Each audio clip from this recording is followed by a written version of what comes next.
Today we're going to be ranking the worst weapons in every Doom game, starting from Doom 1 all the way to Doom the Dark Ages. So without wasting any more of your time, let's get started with the rocket launcher in Doom 1.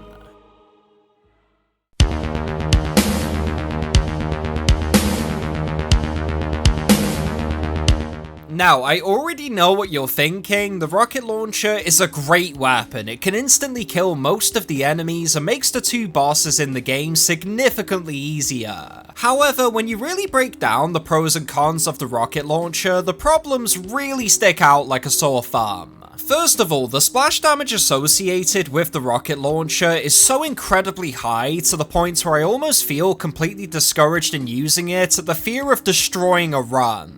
And if that somehow wasn't enough, the low projectile speed where you miss a good 50% of your shots really will give you the motivation to put that second fucking hole in your wall. To give the rocket launcher some credit, I do think the ammo capacity is extremely generous, and if you use this strictly as a boss weapon, you can seriously turn those somewhat challenging encounters into paste. Doom 1's rocket launcher is by no means bad, however it's far from perfect, which is exactly why it's going to go in mid.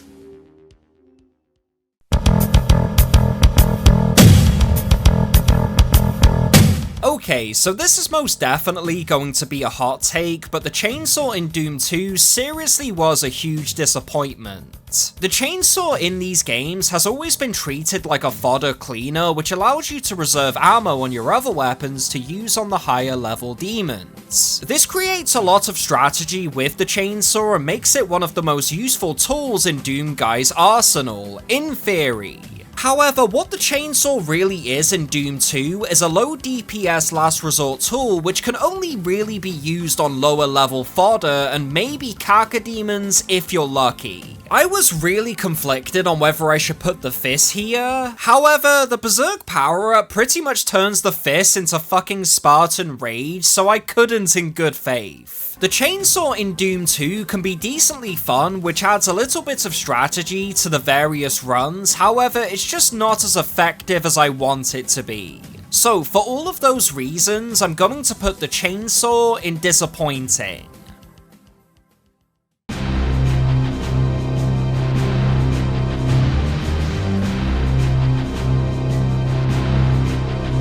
Moving on to our next spot, we have the combat shotgun in Doom 64, and yes, I could have chose the pistol or fists. However, that's way too easy, and I wanted to choose something that was more personal to me. The combat shotgun in Doom 64 pretty much suffers from the exact same issues it had in the other games, but slightly worse here. Because of the beefier demons you encounter in the latter half of Doom 64, the combat shotgun pretty much becomes the inferior option of the two shotties, due to its low DPS and fairly small spread. If you ask me, this is easily one of the more glaring issues with the earlier Doom games, because the combat shotgun has always been treated as a weapon that becomes immediately irrelevant the second you unlock the super shotgun variant, which is something I'm extremely grateful its software is fixed in more recent entries with the implementation of mods. The combat shotgun in Doom 64 is by no means a terrible weapon, however it's far from being perfect, which is exactly why it's going to go in epic.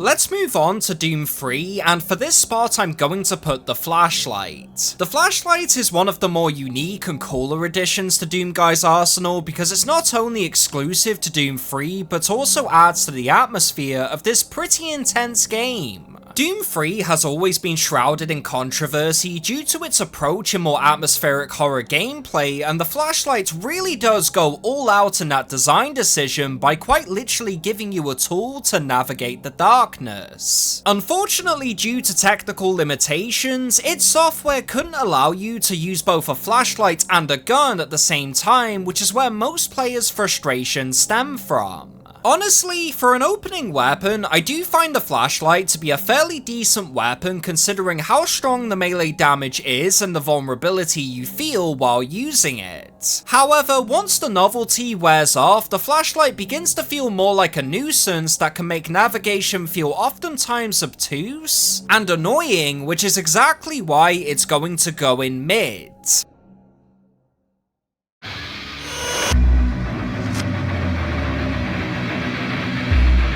Coming up next, we have the pistol from Doom 2016, and believe me, this one was really difficult to rank, but let's be honest guys, this is easily the worst weapon in the entire game. This weapon is literally something you use for the first 2 levels maximum, because once you unlock the combat shotgun, there's pretty much no reason to ever touch the pistol again. The pistol in Doom 2016 has the lowest DPS in the entire series, and while yes, the mods are incredibly satisfying with the pistol, it still doesn't change the fact that you will never max out the challenges under casual gameplay. Like, come on guys. To be completely honest, I will say that this weapon has probably given me the most nostalgia out of any weapon in this entire series, because it's literally the very first gameplay impression you get with Doom 2016, and holy shit is it an impression. However, when discussing this weapon outside of challenges, runes, or the opening level, you will probably never even touch the pistol, because why would you when there's like a dozen infinitely better options available? I'm definitely being too generous with this ranking, but with a weapon that's given me so much nostalgia, one of the coolest pistol designs in gaming, and so many nostalgic memories, I have to put this one in amazing.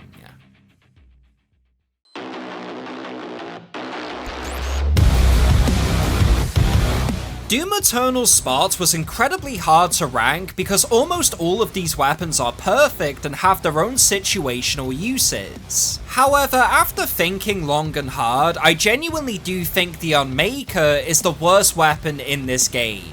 My issues with the Unmaker mainly stem from the fact that you don't have access to it for a good 80% in your first playthrough, and by the time I used it, I was almost immediately overwhelmed with a sense of disappointment, considering just how fucking difficult those Slayer gates were. I think many players expected this weapon to be like an even more badass version of the BFG, however what we got was a more tactical and situational use weapon, which goes against the modern gaming trend of the insanely OP secret unlockable.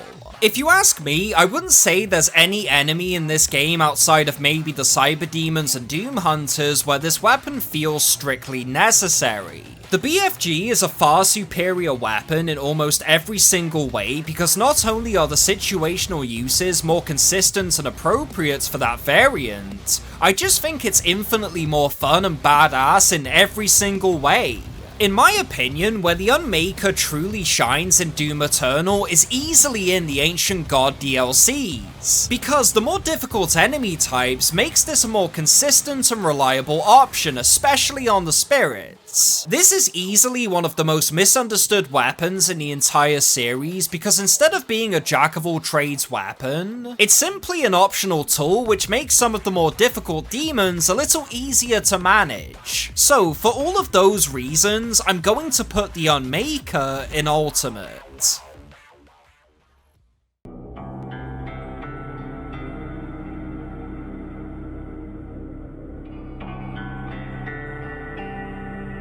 Moving on to the Ancient Gods Part 1, we have one of the most frustrating weapon mods in Doom history, which makes a pretty difficult DLC 10 times more challenging.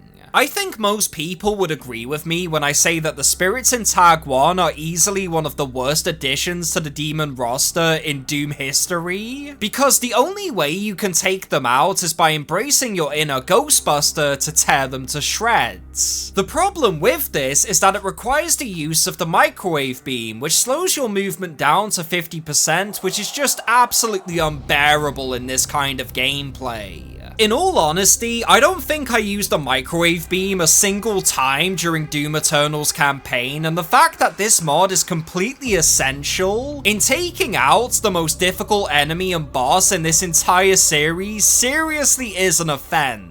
Words cannot truly describe just how much I hate this mod. It's easily one of the worst weapons in this entire series, and it seriously is a damn shame just how crappy this tool feels for such a significant part of the first Ancient God DLC. So, for all of those reasons, I'm going to put the microwave beam in trash.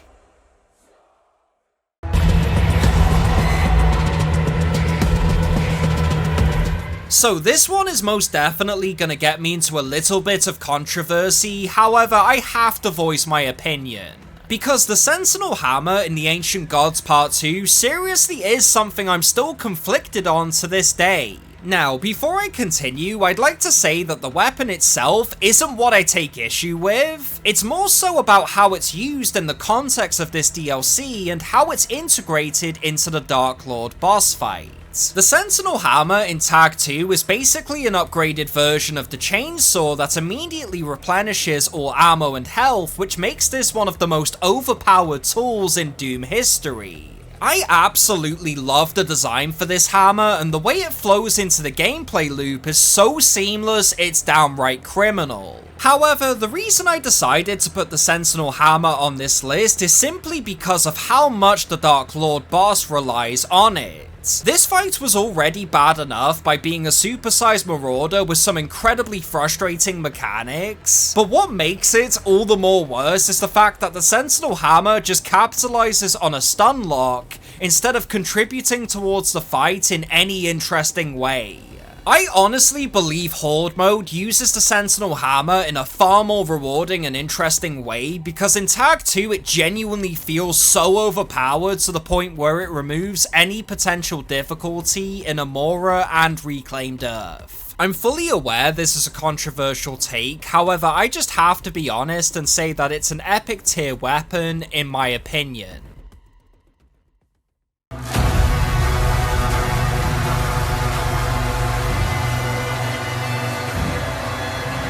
Ending this list with our final spot, we have the grenade launcher from Doom the Dark Ages, and to be completely honest, I think this weapon is trash. The grenade launcher essentially serves the exact same role as so many other weapons in this game, but much worse with the addition of splash damage. Something that really bothers me about the grenade launcher is the fact that the projectiles are so damn slow to the point where you're going to miss like half of your shots, and what shots you do pull off aren't necessarily going to have the DPS to make it worth it. And when you couple that with just how underwhelming and downright inferior it is to the Chainshot Ravager or even the rocket launcher, this quickly becomes a weapon I only use for trophy hunting and nothing more. Now, to give the weapon some credit, I do think the design looks really cool, and I do think it could be decently fun to screw around within some mindless chaos. But when it comes to genuine effective skill-based gameplay, I just never use this thing and struggle to see why anybody would. Which brings us to our final grade, which of course is trash, making this my subjective worst weapon in id Software's Doom series. If you enjoyed the video, a like and subscribe would be greatly appreciated, and if you love Doom, hype this video to the darkest valley of hell so we can really blow up this algorithm and level up this channel to the next tier. Have a wonderful day guys, and I'll see you in the next video. Take care.